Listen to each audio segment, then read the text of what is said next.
एक बार एक इंसान अपनी जिंदगी से बहुत परेशान था। वह हर समय अपने आप को कोसता रहता था कि क्या जिंदगी मिली है मुझे, क्या जीवन है। हर परेशानी मेरे ही सर पर क्यों आती है, हर दुख मुझे ही आकर घेरता है, हर झंझट मेरे ही ऊपर क्यों आती है।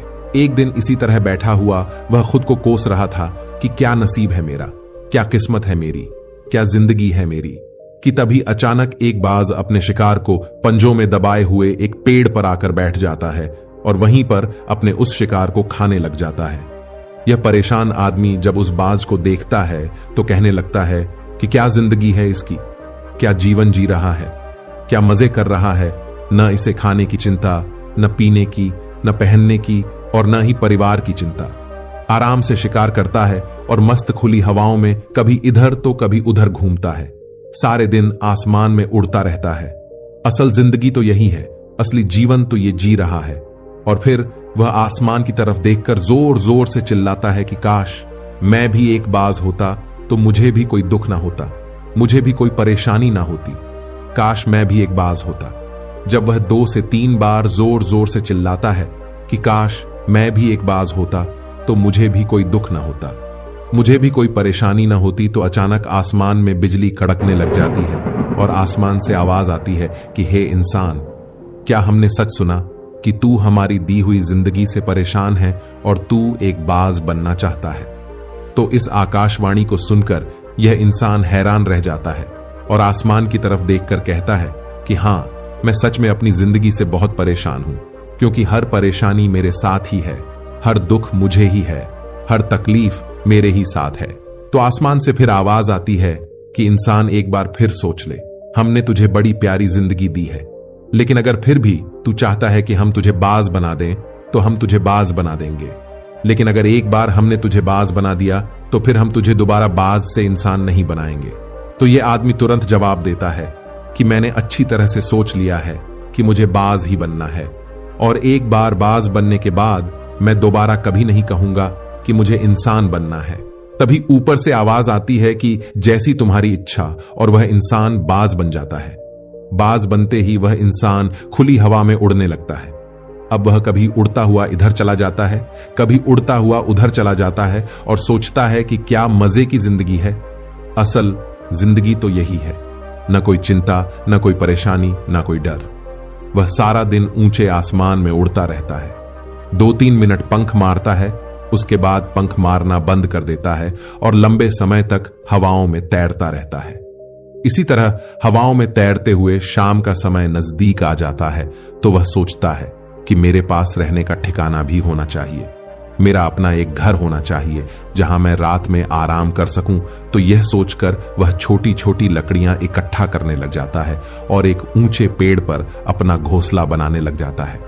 एक एक लकड़ियां इकट्ठा करके वह अपने लिए एक सुंदर सा घोंसला तैयार कर लेता है और रात में उसी में सो जाता है और सोचता है सुबह उठकर शिकार भी करूंगा और सुबह उठकर फिर से मौज मस्ती भी करेंगे, खुली हवाओं में उड़ेंगे। सुबह होते ही वह शिकार की तलाश में निकल पड़ता है।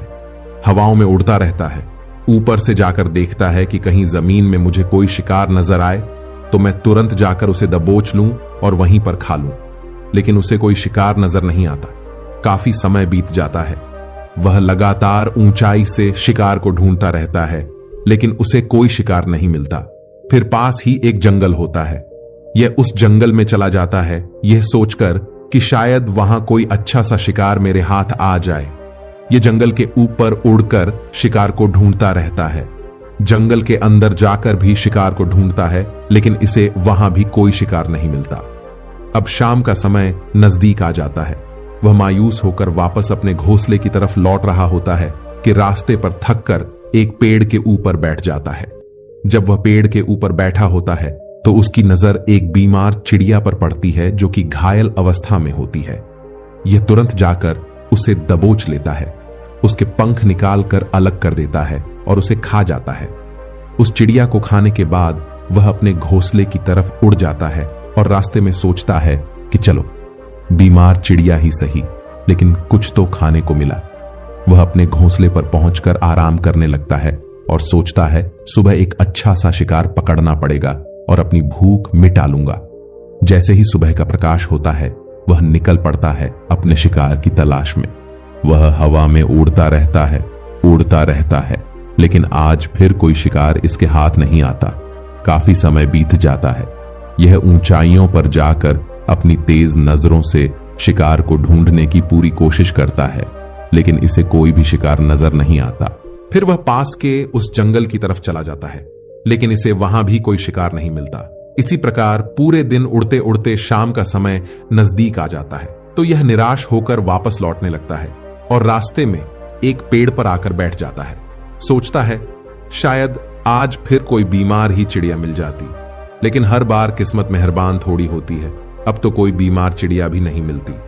वह थक हार कर वापस अपने घोंसले की तरफ चल पड़ता है और घोंसले पर पहुंचकर भूखा प्यासा ही सो जाता है और सोचता है कल सुबह एक बड़ा सा शिकार करूंगा और आज की भूख भी मिटा लूंगा। वह रात को अपने घोंसले में सोया होता है, गहरी नींद में होता है कि तभी एक भयानक तूफान आता है। इस तूफान की हवा इतनी तेज होती है कि इसके घोंसले को उड़ाकर फेंकती है और घोंसला बर्बाद हो जाता है। बाज बुरी तरह घायल हो जाता है। तूफान के रुकने के बाद बारिश शुरू हो जाती है। तेज बारिश होती रहती है, पर यह किसी तरह से पेड़ों के नीचे छुप कर बैठा रहता है। बड़ी मुश्किल से इसकी रात कटती है। जब सुबह होती है तो बारिश रुक जाती है। बारिश के रुकते ही चारों तरफ खुशियां छा जाती हैं।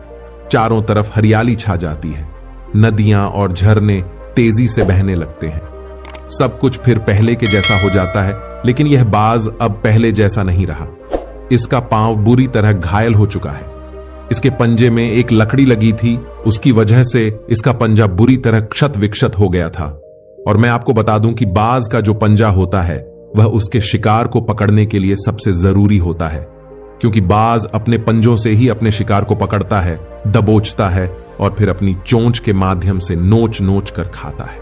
लेकिन अब इस बाज का पंजा बुरी तरह से घायल हो चुका था और वह पिछले 2 दिनों से भूखा भी था।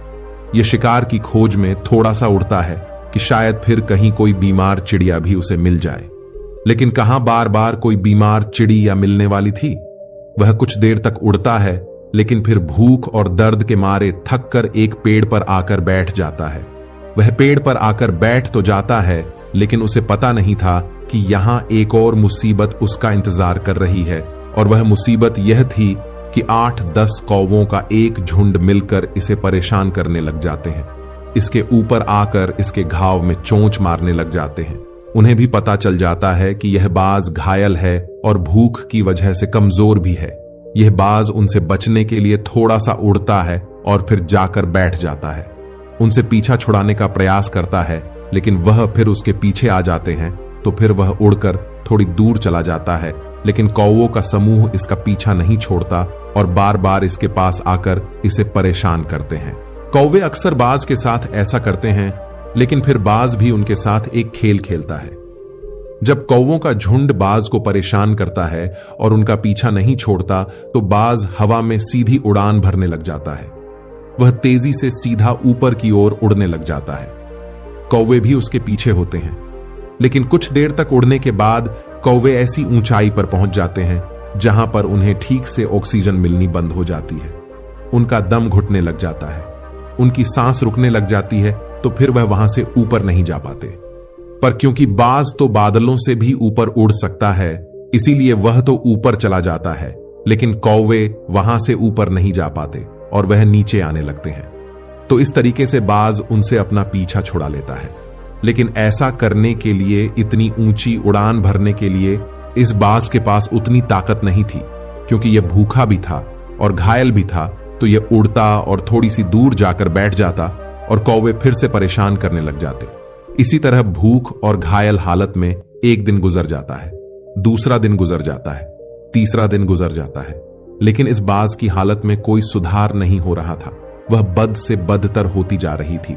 चौथे दिन जब यह बिल्कुल खत्म होने पर आ जाता है, इसके अंदर बिल्कुल ताकत नहीं बचती और इसका शरीर इसका साथ छोड़ने लगता है।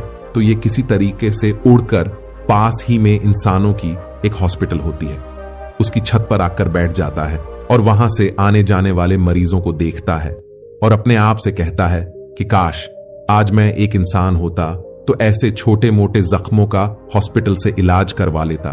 या किसी को बता देता कि मैं भूखा हूं, परेशान हूं, मेरे साथ यह परेशानी है। लेकिन आज मैं एक ऐसा बेजुबान परिंदा हूं जो किसी से कुछ नहीं कह सकता, किसी को अपना दुख नहीं बता सकता, किसी से कोई मदद नहीं मांग सकता। यही बात सोचकर वह उसी छत पर अपना दम तोड़ देता है।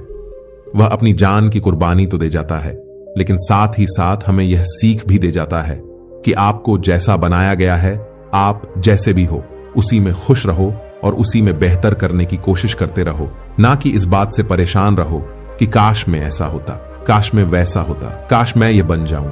आपको जैसा भी बनाया गया है, आप उसी में अपना सर्वश्रेष्ठ करने का प्रयास करते रहो। दोस्तों, यह कहानी तो काल्पनिक है, लेकिन हमें जीवन का एक बहुत ही महत्वपूर्ण नियम सिखाकर जाती है कि हम जैसे भी हैं, अच्छे हैं। बस हमें उसी में अपना सर्वश्रेष्ठ करने का प्रयास करते रहना चाहिए। दोस्तों, आशा करते हैं कि आप सभी को यह कहानी बहुत ही अच्छी लगी होगी। अगर आपको यह कहानी थोड़ी सी भी अच्छी लगी है तो प्लीज आप एक छोटा सा कमेंट जरूर कीजिएगा, और वीडियो पर नए हैं तो चैनल को सब्सक्राइब कर हमारे वीडियो को लाइक भी कीजिएगा। तो मिलते हैं एक नई मोटिवेशनल स्टोरी के साथ।